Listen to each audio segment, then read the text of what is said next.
Hi everyone, Chelsea here. As we continue in our The Art of Community season, we wanted to throw it all the way back to last season, Sermon Podcast Hour, with the re-release of one of our favorite conversations. Reverend Joe Kim joyfully and passionately talks about the story of Jesus raising Lazarus from the dead. Jesus reminds a distraught Martha that he is not only the resurrection, but also the life, here and now.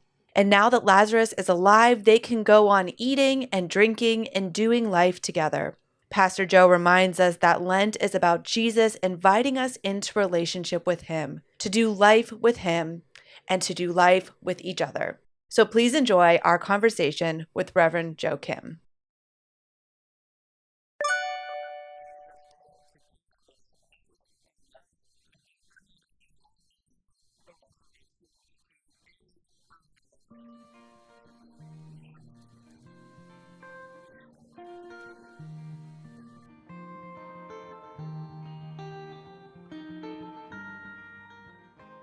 Welcome to another episode of Sermon Podcast Hour with the Collective Table. It's Claire, and today I'm joining Chelsea as we sit down to chat with Joe Kim. Reverend Joe Kim serves as lead pastor of Bothell United Methodist Church. Before entering parish ministry, Joe was the director of children's rights advocacy at the General Board of Church and Society of the United Methodist Church in Washington, D.C. Here he focused on policy and advocacy efforts to combat human trafficking and promote equal education opportunities for all children. He has also served as Director for Community Care at Spark 12, Senior Associate for Membership Development and Services for the Conference of Non-Governmental Organizations and Relationship with the United Nations, and Program and Administrative Assistant at the General Board of Church and Society of the United Methodist Church.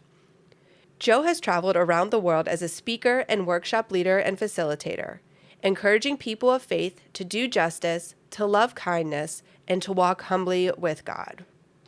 We're so glad you're joining us for this dynamic, inspirational, and important conversation. If you like what you hear, be sure to share it with a friend, give us a like, or even give us a rating. You can also find the Collective Table on Instagram, Facebook, and our website at thecollectivetable.org. To start our conversation, we wanted to give you a taste of Pastor Joe's sermon with this longer clip. If you'd like to listen to his full sermon, check out the show notes or our website.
This is a particularly meaningful conversation for me, as Joe and I have been good friends for over 5 years.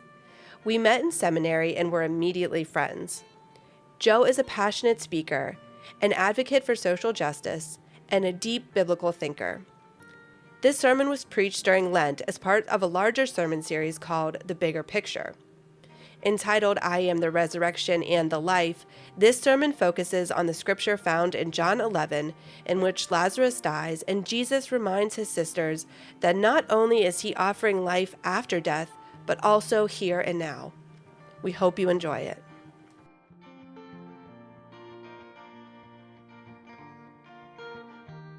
Hi, everyone. We are so excited for you to join us for another episode of the Sermon Podcast Hour. Today is a special day for me because I get to invite and welcome my good friend, Reverend Joseph Kim, to the podcast. Joe, how long have we been friends for? Oh my goodness. Well, first of all, thanks for having me. I'm so excited for this conversation ahead. I think we've known each other for 5 years now, meeting at General Conference when we were both seminarians over in Portland. Yeah. Oh my gosh. And since then we've been in covenant groups and shared sermons and thoughts and ideas. So whenever we were putting this podcast season together, I knew I wanted you to be a part of it. You just have such a powerful way of preaching the good news, of bringing in what's happening in the world. Your passion is evident. And so I'm just so excited to lift up this sermon in particular, but for people to kind of know that you are out in the world doing this good work. So we're excited to dive in on this one. So why don't we just start to kind of like contextualize it? So who are you preaching this to? When was it? Like give us a little bit of around, well, how should we be listening to this? Yeah, so I have the privilege of serving Bothell United Methodist Church. It's a church in the northern suburbs of Seattle. I serve as a lead pastor there. And this sermon came during Lent of 2021, so earlier this year. And we were still in the midst of COVID and the pandemic. We were still all online at the time. And so we are exploring different ways to connect with the story of Jesus and how we might continue to be disciples while we are not gathered and not able to be physically together. What we ended up doing was what we were trying to figure out, how do we best connect not only our church locally but the partner churches around us. And so working with another church in our area, we came up with this idea of the bigger picture, looking at the I am statements of Jesus, right? And looking at how all of these pieced together create a more fuller image of who Jesus is, and how we took each of those week to week. And so this one was in the middle of the series. We hit on John 11, I am the resurrection and the life. And that's kind of where we were. Nice. I have so many questions for you. I'm not quite sure where to start, but for our listeners, if you go and watch Joe's sermon on YouTube, there's one thing you might notice right up front. He's not wearing any shoes. So Joe, I would love to hear about this. I'm sure there's an awesome, insightful reason. Yeah. So, part of my story, I got to serve and got my ministry start in Harlem, New York. I was serving at a church called Salem United Methodist Church in Harlem. And along my journey, I got a call to come out to Seattle, suburban, majority white, middle upper class church here in Bothell. And just the style and the flow and the rhythm was so completely different, right? Preaching in New York and Harlem in Black church, there was a lot of energy and dynamics. There's a lot of talk back, and you could. I felt like I could sense a rhythm and I could feel the energy. Whereas here, when I started preaching, and there's a lot more dynamics to that too. Here in Bothell, everything was online, and there's another layer of messing with your psyche and trying to figure out how to best portray all that.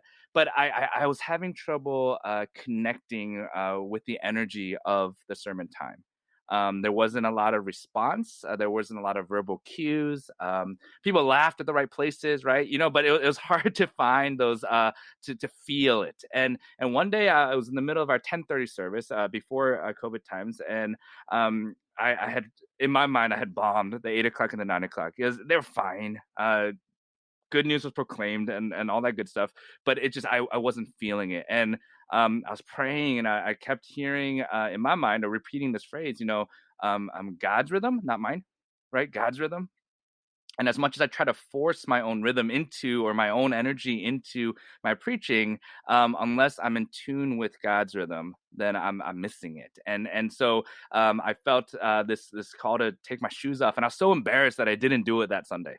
And I went home and I talked to my spouse, Joanne, and I was like, I wanted to take my shoes off and I didn't. She goes, why didn't you? And I was like, I don't know. Like, I was ashamed and I didn't know what that would be like. And these are white folk who they're not used to like dynamic preaching and energy and flow and stomping around. And so the next week I just made a commitment. I was like, you know what? If I feel it again, I'm going to take my shoes off. And I prayed and I prayed before the 8 o'clock, which was our contemplative service. And it's more low energy anyway.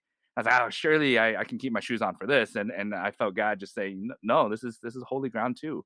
So take your shoes off and approach. And so I'm drawing from Exodus 3, right, where Moses approaches the bush. But now whenever I proclaim or whenever I preach, it's a constant reminder for me to remember that this is holy. This isn't about my sermon. It's God's sermon, right, that's coming through. And if I try to make it so much about myself, I'm going to lose that connection with God. So taking my shoes off allows me to feel the ground and be a tangible way of reminding that grounding and that rhythm. Yeah. That's so cool. So what has the response been like from your congregation? Because I've preached with my shoes off before and I did not get the best. Yeah, absolutely. It's been no one has said put your shoes back on, so I'm grateful for that. When I preach from the pulpit, I can sometimes see people taking pictures, and I look for it online later of like, oh, what socks is Pastor Joe wearing today, or what? Sometimes, and so now it's become this ongoing thing. In college football, University of Washington played University of Michigan, which is my alma mater, recently this fall. And when the University of Michigan won, I wore my Michigan socks, right? And so the people here in Washington got to see. And so it's a way also to kind of have that subtle connection with our people. They've gotten used to it. Just a couple weeks ago, our camera didn't move fast enough, and so I was walking across the platform to the stand where I would be preaching, and it followed my socks, and I couldn't not talk about it. So I had to say, "Hey, these are my Tacosaurus socks. It's dinosaurs with a taco shell as the spine," and just kind of made light of it and moved on. You can tell Reverend Joe's mood by the socks he's wearing. That's right. That's right. But now I have to get nice socks, right? Like it can't be plain anymore. So you got to make sure they match. You got to make sure there's no hole. I mean, there's now comes another level. That's right. That's right. No, but I love that because it is holy ground. I mean, we're always on holy ground, but there's something particular about preaching a sermon that what you're saying, Joe, you're the vessel of God's grace and mercy, and you're trying to be unhindered. Like there's nothing that you want to get in the way of that unhindered. So I think that's a very intentional way of grounding in that. So I think that's actually really beautiful. Yeah, and how often pastors and preachers get in our own way, right? Like I think it's really easy to make a sermon about myself. Like I worked hard on this. I'm confident in the message, and it becomes about me, right? Like and how not only my community or my congregation, but how the world sees me. And if that's my driving a reason of preaching, then I'm completely missing the point of why God has called me to proclaim and what impact that we can have with the communities we serve. That's beautiful. I think that fits really beautifully in with the entire sermon series that this sermon fit within, because you talk about this puzzle that all of our individual relationships with Jesus, and you talk about Mary and Martha's relationship with Jesus, fit into this beautiful picture of who Jesus is. But as I was listening, I was thinking about how hard it is to fit those pieces together. And I was wondering if you would talk to us more about like the challenges of these puzzle pieces making up this picture of Jesus. Right. I mean, it's we don't have the benefit of having those pre-cut, stenciled out, pieces that fit, right? And so I think it's messy. And I think because we bring so much of our own experiences, and as Methodists, right, bringing together the ways that we do apply historical tradition and science and reason and our personal experiences to the ways that we see not only Jesus, but the way that we see God's story in throughout history or throughout time, I think it gets messy when we are expected to and encouraged to do life in community. Like I can have my image of Jesus and be good, right? Like all my pieces fit, But when I'm talking to you and when I'm having these conversations with my church folk and with my community, that's where it gets messy of how do we, with our own understanding of who Jesus is, now make up the collective community of who Jesus is to us and to the world. And I think that's the hard part about why we do faith and why we allow for those conversations to happen. We don't say, here's the right answer, you got to believe what we believe, but this ongoing dialogue and wrestling of here's one way that we might experience Jesus. And it might be at a certain time. When my grandmother died, I needed Jesus to be comforting Jesus, right? When you see injustice in the world, I need Jesus to be the one who cries out and declares that there will be justice. And I think we have these times and moments and opportunities in our lives to engage Jesus in different ways. And I think that's the beauty of it, that Jesus isn't pigeonholed, and yet we can come to it on our own and in community. And there's something about like staying humble, knowing that other people can teach us about Jesus that we, didn't know before or didn't consider before, that we haven't got Jesus and God all figured out, that we can we don't have to agree with everybody, but that we can stay open to other people's puzzle pieces. And like, that's how we can fit together too. Yeah, and so much of conflict, I think, in our world and our communities is because we claim to have an ownership of Jesus, or claim to have an ownership of the right faith, or the correct way of believing, or those absolutes. And I think if we can approach with more vulnerable spirits of saying, I'm here to learn and to understand that your experience is different than mine, and yet Jesus is big enough for all of that. Which goes back to that kind of our theme, bigger picture, right? Like, it's that there is a bigger Jesus than the one that I claim for myself, which is true and authentic and real to me, but not the whole, right? And so I think that's where we really try to draw upon this bigger picture idea of who Jesus is. And you talk about the mosaic. It's like we're each this little picture. And I do think we last season we were talking about what God looks like. Like we are collectively what God looks like. And like you said in the sermon, when the one piece of the puzzle is missing, the puzzle isn't complete. Like we need everybody to make up the full picture of who Jesus is, So yeah, I appreciated absolutely. That. Yeah. And recognizing that as a preacher yourself, by saying it's not about me, it's about the entire picture. Because I think so often, we as preachers and pastors or even lay people have this idea that we have all the answers. And that's not the case. The beauty of being in ministry is getting to come alongside of people in that. Like we might have some extra head knowledge that might help, but that doesn't mean it's the definite answer.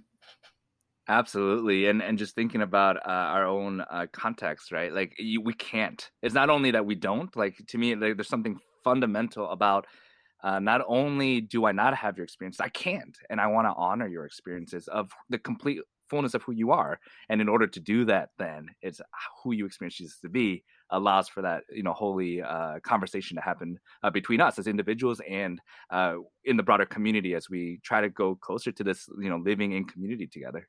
We dove into the sermon because we have so many questions, but you do something really beautiful at the start before your sermon. And this is the time where the Asian Americans were just were murdered at the spas in Atlanta, and you light a candle for each of the victims.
Being Asian American yourself, I wonder if you could just talk to us about how that tragedy affected you. How did it influence your sermon?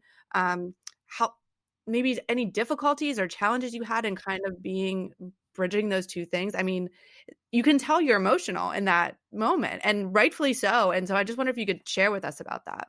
Yeah. So, as I mentioned, the sermon was happening during the pandemic period where we weren't in person. So we changed our order of worship. We went from 3 services to 1. And we had to change our order of worship to make sense for the community. And when we were meeting exclusively in person, we had multiple opportunities for us to welcome the community. So we would welcome them up front. There would be a lady welcome, and then we would preach much later. But we found that there was too much back and forth by trying to maintain that same order of worship in an online presence. And so this is a combination of doing the pastoral welcome, and tying it directly to the sermon to go into it one another. And so usually I would do something in the welcome time that invites folks to recognize that, hey, you are welcome, you belong. And we go through a litany of folks who that includes. You're welcome if you're gay, lesbian, transgender, bisexual, or questioning. You're welcome if you're Black or brown or indigenous, or if you've been discriminated against because of the color of your skin. Or we recognize marital status, like divorced folk are often ostracized in churches, right? Low-income folk, or homeless or houseless folks, people with differing gifts and abilities. So we go through this whole process every Sunday to declare that for this next little while, you're welcome and you belong. But as we were in this pandemic, we put them together with the sermon time, and which was really hard, actually, because I usually disconnect the two. I want that welcome period to be specifically about that welcome moment, and then we're going to go into the word. And as we had to put them together with the tragedy that happened that week, I couldn't separate what God was speaking to our community and to our world from the incidents that were happening around us. And this isn't the first, right? Since COVID, the Chinese flu or the Kung flu, or right, like we hear how Asian folk have been attacked, and in previous sermons I talk about, actually, I have friends who share about their parents being literally knocked down in the street while they're carrying groceries, or cars being keyed, and so as an Asian American serving in a predominantly white context, and the nuances of the model minority, the nuances of the silent minority as an Asian American, the expectations that we are meek and we didn't speak out. It was putting all of those together in a way that I couldn't not talk about it, but I also didn't know how to talk about it. And so you'll notice in that beginning part, I just named, like, hey, this stuff happened. It sucks. It's not okay. And we're going to light candles because in the midst of all this, I got nothing to say about it right now. Right. And so we honor their lives. We said their names. We didn't want to get lost. And as I was preparing for this, so that happened first, right? I prepared that and I was like, we got to do that. We got to do the candles. And then as I was preparing for the sermon and doing the work around what does it mean for Jesus to say, I am the resurrection and the life? And how we as Christians are so traditionally have gone through, like we were talking about earlier, there's a clear way of believing that's going to get you to heaven. And if that's the goal, then I think we're missing the point of why we're doing life, right? We might as well not do life, because if all we're trying to do is get to heaven, then these 80, 90 for many of us, and whatever, this period of time of life doesn't make any sense and doesn't matter if the point is to get to heaven. And so that really shaped the way that I looked at the scripture text to allow for what was happening in the world, especially with these Asian American women, and especially with a hypersexualized culture, right? The purity culture that came out of the 90s, right? Of why this guy who went on this killing spree, who decided that he would be the one to get rid of these temptations, that had to have come from the church, I think. Right, this purity culture. And so what impact are we having as people of faith, and what are we teaching as pastors and as leaders of churches for our people to say, hey, you can come on Sunday and hear this 1 hour message, but for the rest of the week you'll go do whatever you want to do.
You talk about Robert Long, this murderer, and the way that the church, and purity culture played a role, possibly or definitely, in this murder.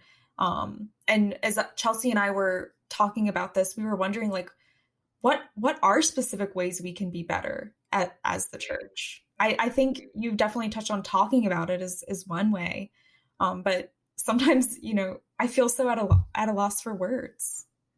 Yeah, and I think you hit it earlier, Claire, talking about humility, right? Like, I think if we can get out of our own way and stop claiming God to be ours alone and in the image of our image, right?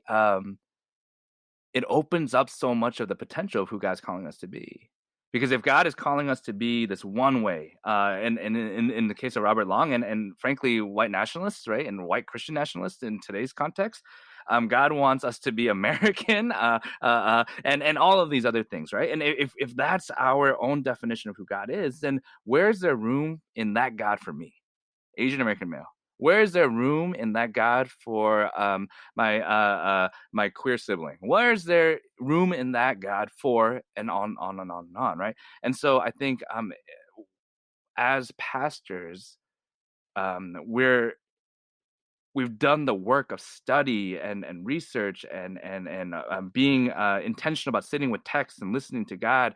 But if we get in the way of that and say that this is my interpretation of that and that's the only way, then we're creating a whole new generation that's only going to be thinking about God out of fear, out of fear of damnation, right? Out of fear of exclusion, being excluded from community. And so, yes, be humble, talk about it. And then I think, for those of us who are in that space, to speak out against it, right? Like, sorry, that's not my God.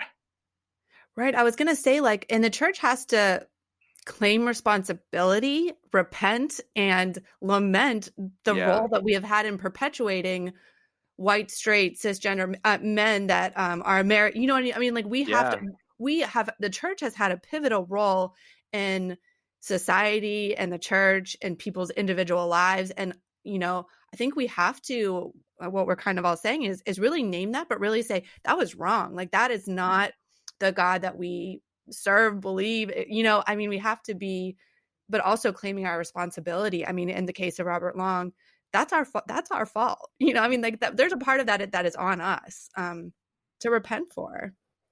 Yeah, there's just the other week I was preaching about remembering our stories, and I read the book the Caste System by Wilkerson, and it's a beautiful book, and she talks about how she visited Germany, and in Germany there's a constant reminder and remembrance of the Holocaust and the horror that was, and continues to be reminded and fueled. And just telling the story of one of the tour guides who leads these children and leads them in facilitating conversation and says, hey, your German kids, do you take responsibility for this? And they go into their small groups and then they talk and then they have these debates and then they come back and they share. And the tour guide told the story of how this one kid said, no, like, we don't take responsibility of the actions. That belongs to the generations that allowed for that horror to happen. But we take responsibility for making sure that doesn't happen again. This is a kid, a 7-year-old kid, right? Early elementary school kid. And I think that's us, right? Like, not to name that there isn't harm still being done. Absolutely there is. I'd like to think that we're on the right track, and we can only take that next step further if we make that commitment to not allow our kids' generations. I have a 6 and a 3-year-old. Chelsea, I know you have young kids as well. Like, how will they understand the Jesus in their life? And are we going to be the ones to allow for them to have the curiosity and the questioning to maybe believe a Jesus that's different than mine and still be in that holy community together, right?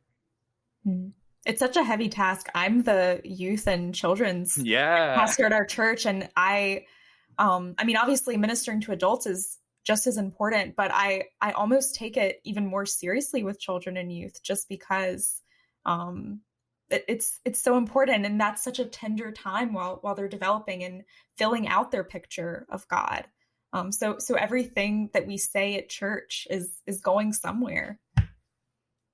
Yeah, and that's where we were formed too, right? Like, I mean, I grew up in '90s. The youth movement was huge, right? Like, all the youth, the music, Christian music groups, and the trucker hats, and the bracelets, and all of the movement was real, and how influenced I was, and the generation that I grew up with, how we were. Now we're perpetuating it with continuing purity culture, continuing the white nationalist almost embodiment of who Jesus is, and how can we push against that? Are we willing to push against that, right? And I think the task that we have as church leaders and those who are shaping folks' own theologies is to burst down any idea that there is a right answer. I often wonder, like, when I think about this, is where we go back to the puzzle piece, right? Like, Yeah. I'm part of the puzzle piece, and so is the white nationalist Christian who thinks, you know what I mean? And like, I struggle so often with like, and yet we're a part of the same picture. And if that person's not there, the picture of Jesus is not complete also. And that's so hard. Like, and Jesus never told us it would be easy. But I struggle with that because, that's where the difficulty of like, do we really fit together? Like, and it's, I don't know, just when you were saying that, it's like, and we have to all, share and the responsibility of being Christ on earth, right? Or God on earth.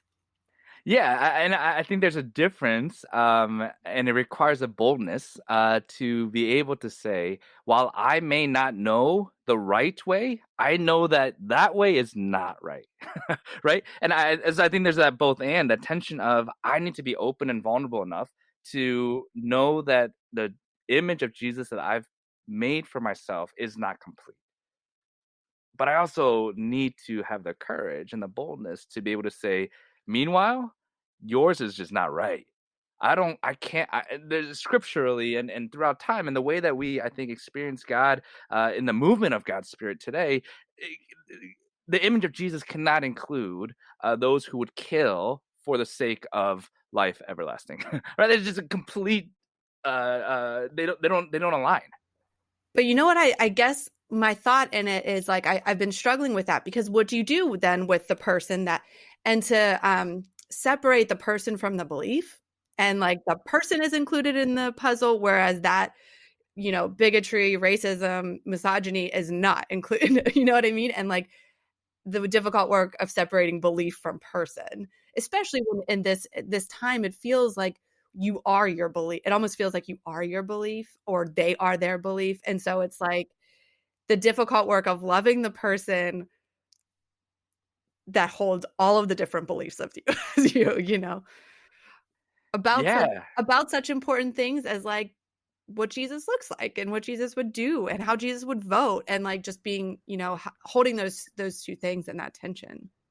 And like keeping in mind, just like you said, Chelsea, that like beliefs can and should change and shift.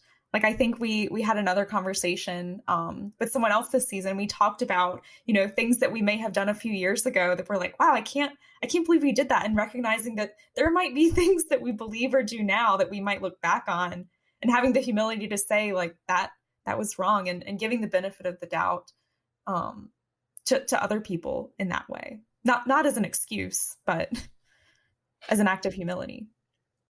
Yeah, and I think that's that's the key is Jesus' story, or God's story, is unfolding and ongoing, right? And I think that those who claim to know the truth about Jesus, and I just did air quotes that our folks aren't going to be able to see, but the people who claim to know that truth can't imagine an ongoing of the story, because there's an absolute beginning and an end. The truth is here.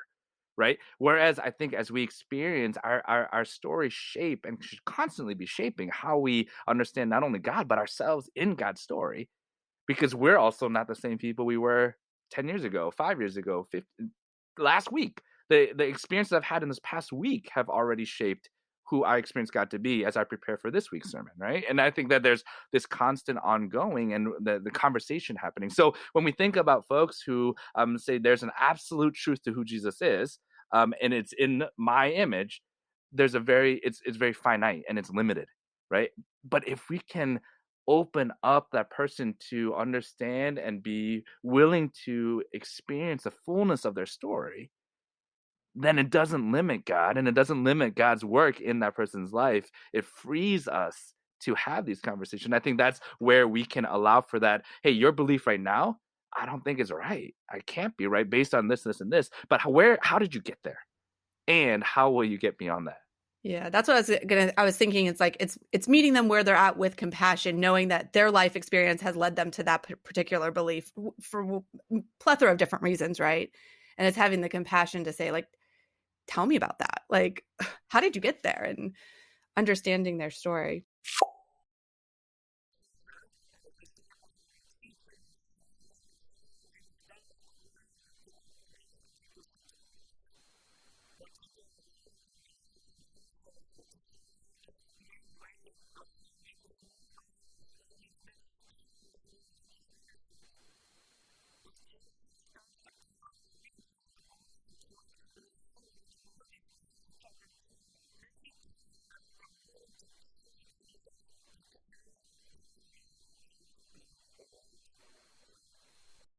There's so much in this sermon, and you preached this sermon during Lent.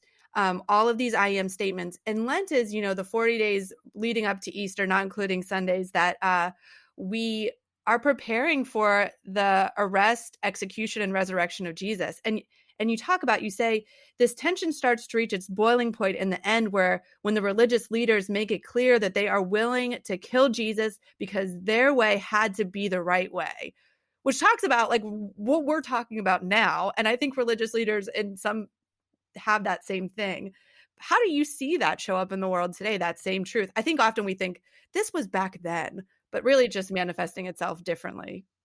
Or maybe Yeah. the same now. Well, yeah, maybe the same, just looks different. But I think what I love about John, this gospel according to John, it starts with these two signs, right? It starts with a sign in the beginning where he's at a wedding, the a celebratory event where he reveals himself when his time is not yet. He says, right? It's my time is not yet, and still he takes water, makes it wine. It's the best wine, finest wine, abundance and celebration, and here's what is to come. And then as he's performing these signs, he threatens the institution that exists because there have been already established rules of operation. There's a clear hierarchy. The people in power want to stay in power. And often religion is what allows for that to happen. And it was the case then, and it is now, right? And so when we're looking at the fullness of Jesus' life as depicted in this gospel, we see him performing these signs, which are all invitations, right? He performs these signs as invitations to come and follow. See these signs, see these miracles. They're ways for you to engage and be invited into the fullness of this new community. And that freaks the institution out because they're taking people away, they're taking power away, they're taking resources away, and therefore redirecting it against institution and towards the people. And so at the end, right, we're now in John 11, and John 10 ends with Jesus saying, I came to give you life and life abundant. And then the folks like, whoa, whoa, whoa, like you get life through me because I'm power. I'm institution. I dictate whether you are going to live or die. I dictate whether you are going to have or have not, right? And so when Jesus starts to really push the boundaries, the institution, these religious leaders, they come to this final sign, and it's appropriate that it's at the death and funeral of Lazarus, right? So we start with this wedding, the celebration, this new life together, and we end with this funeral, this death. And in that moment, as we're navigating this, I think the leaders are saying, how do we prevent that from happening? And I think we see that, as you're saying, all the time today, right? We think about the ways we vote, right? The ways that we vote and the ways that we use quote unquote Christianity to say, here's the right way to vote. In order to be Christian, you need to X, Y, and Z. And I think we can fill in those things, right? And so how do we keep power the way that we keep power, and therefore lose the identity of Jesus for the sake of institution and for the sake of hierarchy? that prevents abundance, I think. And so, yeah, I think this is happening all the time in the ways that, and so even in ways that are ingrained and embedded in who we are, we can't help but live in a capitalist system where we think about life in scarcity model, right? We can't help but think about voting in terms of what gives me the best benefits or the most privileges. I can't help but think about how not to level the playing field and create equality and justice in society, because I'm driven by my own sense of power, and therefore Jesus is not involved in that equation. I got preachy on you. Sorry about that. No, that's good. Listen, when you're interviewing preachers, Yeah, I know, right? the sermons slip in sometimes, that's kind of the way of it.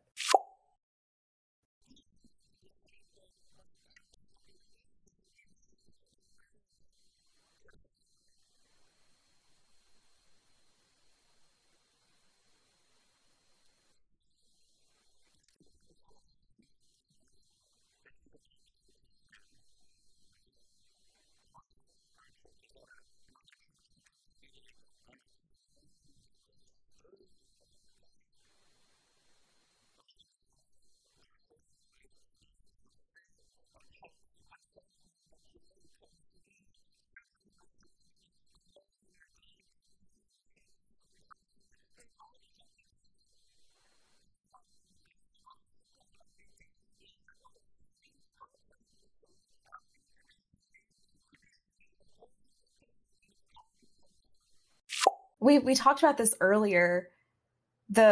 You so beautifully and appropriately wed what's happening in the world with what you're preaching. And I'm just wondering if this text were, if you were to preach on this text this Sunday, in our current world, this was quite a bit ago. A lot has happened since then. How would it change, if at all? Or how would you preach this? Yeah. I mean, I think the context of so much of how I preach is driven by what's happening in the world and what's happening in my community. Just the other day, there was a shooting in Boise, Idaho. That left 2 people dead. The gunman also died. But how do we look at this text of "I am death and resurrection, I am life, resurrection and the life," in light of gun violence? How do we look at this text in light of vaccine mandates or wearing masks, right? How do I see the Jesus who allows for life to happen now, as I think about the growing population of those who are dying from homelessness, especially as we enter winter? Right, and looking at a cold winter shelter. So I think if we're not driven by what's happening around us, I mean that's the focus of the sermon. It's let's not only be thinking about life everlasting, which we claim, and the future of who God is creating in the midst of the long arc of the world, and this eternal life that we will live into someday. Great. But if we're not directly navigating what's happening in our lives today and the things that are around us, we're failing to be church. And thinking about at the end, I talk about Lazarus and Jesus eating together. Like that's the embodiment of what we're trying to get to, right? Like Jesus raised Lazarus from the dead, and they hang out. They do life. They're in community. And when I look at my siblings, when I look at the people around me, when I look at hate, and when I look at oppression, when I look at fear, that's not doing life together, right? And so I think that's how what is happening around us that we as people of faith can speak into. It's going to be different where y'all are in San Diego and where we're in Seattle, and yet this passage still speaks to how we as people of faith are called to live out our lives, right? And I so appreciate you. We do have hope in Jesus and afterlife, and like that's, but what you did something in the sermon that you said is like Martha, when she goes out to meet Jesus, she says the right thing, right? Like, Jesus, I know that my brother will be with you on the last day. And I wonder, and Jesus is saying, well, yes, but also now today. And I wonder how often we cling to these things that we have been taught or we think are the right answers, that really we're missing the abundance and expansive way that Jesus is really trying to show up for us now, because we are clinging to the the right thing. And I think that like you outlined that so perfectly in that part. It was just like, but Martha, and I feel like that's the theme of Jesus' life. Like people all around him are always not really grasping it right. But like we hold on to our thing and we miss the better thing.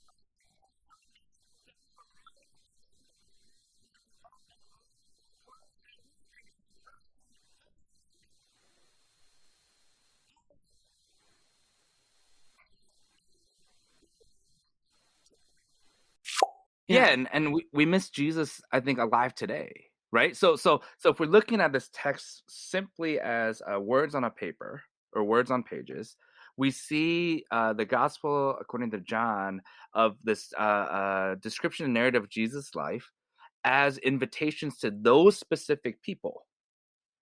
Fine, right? That's a great story. That's good. And so every one of his signs and every time that he engages the people that he did, as recorded in the gospel, it is an invitation to them. But then we lose how that invitation is also to us. And so I think that that's where it is, right? If we want to limit Jesus's words at the time to Martha, then great. Focus on life everlasting. Life everlasting. That's yes, Jesus is I am the resurrection and the life. We apply that simply to the cross. We apply that to only how Jesus died, raised again in 3 days, and fine, all is well in the world. But if we claim a risen Jesus who is alive and at work through the Spirit in us today, you can't stop at resurrection. You can't stop with Jesus saying, I am the resurrection, because that's a one-time thing that happened. That's great. And yes, there's a promise of the future, but Jesus continues and says, I'm the resurrection and the life. In other words, Joe, I'm inviting you into this community and this work and this partnership and this life now. And I'm inviting every single one to be part of that today, right? Yeah, we say on earth as it is in heaven. We can't forget that on earth part. Yeah. But you close the sermon, talking about this beautiful picture of Lazarus and Jesus eating together, and they're laughing and enjoying each other's company. And when I was listening to that, I was like, and Jesus wants to laugh and eat and have life with us now. And like, and we want to do that with one another. We just doing this life together with Jesus is like this beautiful picture of what Christianity can be, right? Like doing life together for real. I remember, Joe, like a number of years ago, you were talking about, are you refrigerator friends? Do you remember this? Yeah. like how many people are you? Will you explain it? It's your thing. Yeah. So I can't remember who. I was at a conference and we were in this room of all these pastors, right, and all these church leaders, and this guy goes, look around, and how many of you are friends with the people in this room? And they all, we're all like, yeah, these are my friends. And he goes, how many of you have seen the inside of these people's fridges? And everyone's hands like went down. And he's like, in order for you to be a friend, you got to be able to be vulnerable enough that someone sees your beer and your spoiled yogurt and the leftovers that's been there for a week and the steak that you have prepared for on Friday when you have date night and the celebration cake. Like, you got to be able to see all of that together inside someone's fridge. But more than that, you got to be willing to open your own fridge for someone else to see. And so that moment of Jesus and Lazarus eating and laughing, and I mean, I imagine, burping and having food stuck in their teeth and spilling and all of that together, that intimacy of saying, hey, we're going to sit next to each other on the floor in proximity with one another. That is, to me, the beautiful image of community. And we can't do that until we break down, right, those walls of saying, I'm going to get to heaven. You may or may not, but I'm going to get to heaven. Until we experience that life together today, how do we continue to do this Christian life? It doesn't work in my mind if we're only focused on that long term. Yeah. I would like to think that if I'm sitting and laughing with Jesus and had food stuck in my teeth, that he would tell me. He would be one Yeah. of those friends that would say, He's one of "Hey, those you friends. got That's right. something stuck in your toe." Yep. Yep. Absolutely. Well, and I Absolutely. know, Joe, in your community, you've started dinner churches, and we've been doing dinner churches for a little bit, but there is something about sitting at a table with someone and this vulnerable experience of eating, the things that can happen when you eat. You could spill, get stuff stuck in your teeth. But like when I think about traditional church, which is wonderful and beautiful, you can leave a pew sitting next to someone and never know their name. And you cannot sit across a table for someone and not know at least their name, right? Right. Or how much Absolutely. salt they use, or what I mean, like and Yeah. so it's just like there's a difference between going to church and doing life together. And Yeah. I think the fullness of what God wants for us is this life together, knowing what's in our fridges type of friendships. And so I just, Yeah. again, it's like we're missing the point. We're holding on to, I need to be at church every Sunday to hear the hour sermon, but we're missing the betterness that God has for us, which is this like intimate relationship. Right. And it's remembering what the purpose of church is, right? Like if I'm going to church every Sunday in order to secure my place in heaven, like fine. But I think that the reason we do church, the reason we make that commitment to go regularly, the reason we want to be with one another is to be refreshed and rejuvenated for the week ahead. Right. And so if your moment of holiness and sacredness with God stops after the 1 hour service on Sunday, then you're missing that whole life part. But hopefully, I'm being careful. I hope that the pastors and preachers are preaching a message that allows for you to take that into your week so that you can do life together, not so that you can get to heaven someday, right? And I think that if we can reimagine the reasons why we do church, why we go to church. We talk about at Bothell, we don't talk about Sunday morning as church, we talk about it as worship. Because there's a clear component to that 1 hour segment that we do together, but church is the rest of it, right? Because we're doing church through small group, through service in the community, through connecting in conversation, through et cetera, et cetera, et cetera. And so this moment of worship is also a part of that church, but it drives us beyond I'm going to go to church, sit here for an hour and get to heaven someday. It goes beyond that. Right. Check your box. Absolutely. Yeah. And that's part of the role of pastoring, is discipling your people to learn how to, and to give them space to, quote unquote, open their fridges to one another. And if we're not giving them that space and not modeling that and teaching that, then, that might not happen.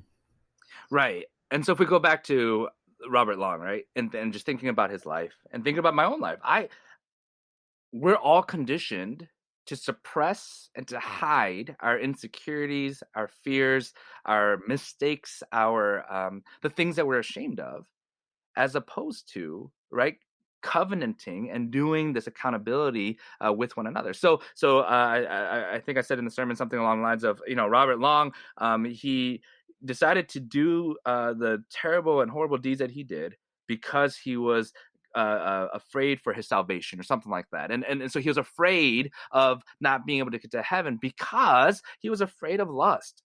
Welcome to humanity, buddy. Right? He was afraid of feelings. He was afraid of the other. And so when we keep that tight and not do that in community, it leads to this destruction. I mean, we do that with our own mental health.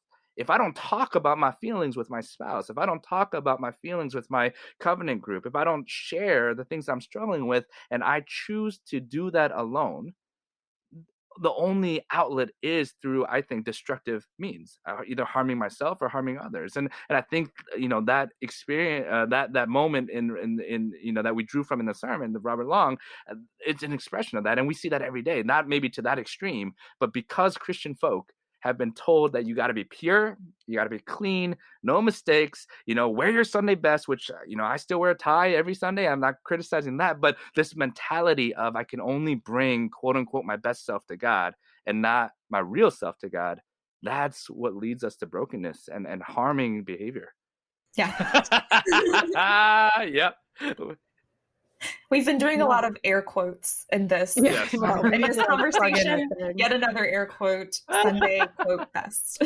Sunday quote best. That's right. Yeah, that's funny.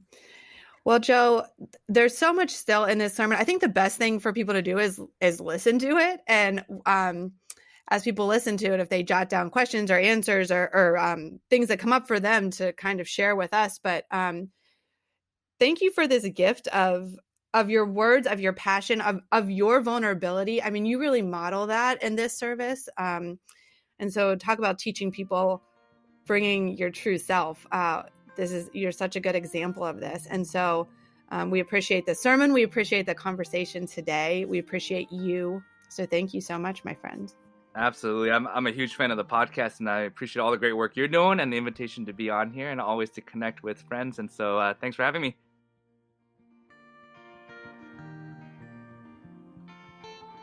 Thank you so much for joining us for this episode of the Collective Tables Sermon Podcast Hour. May you continue to encounter the mystery of a God ever present. May you live into the grace that God has set before you. May you remain open to the ever expansive love of our great God. May you find joy and peace in the small and large moments.